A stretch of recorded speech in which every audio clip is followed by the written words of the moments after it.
melawai.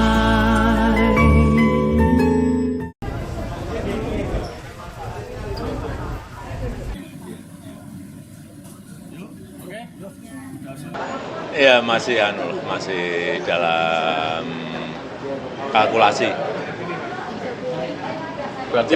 Jangan sampai kalau nanti misalnya saya ikut saya kalah. Tapi sudah mendaftar Bapak?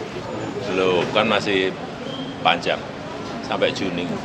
Seingat saya masih Juni. Nanti kalau misalnya mendaftar akan bersaing dengan anak sendiri Pak, Mas Kaisang?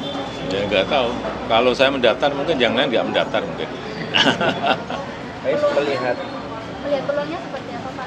Ya belum tahu karena ini kan yang saya tahu katanya mau pakai e-voting, one man one vote.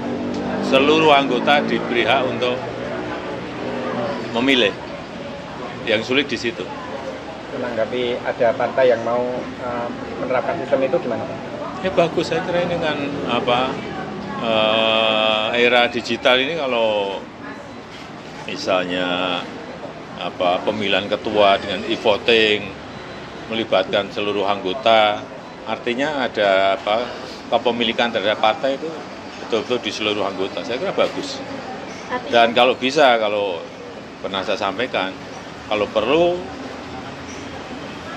kantor DPD, kantor DPC, kantor di tingkat kecamatan, semuanya pakai virtual office, bagus banget. Tapi regulasinya perlu dirubah.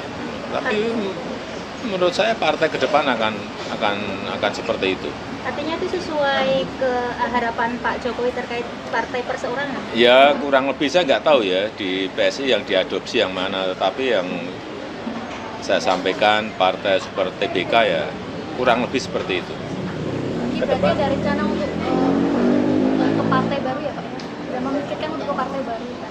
Ya masih dalam perhitungan, masih dalam hitung-hitungan. Kemarin dari Golkar sepertinya juga terbuka Pak? Ya masih dalam hitungan.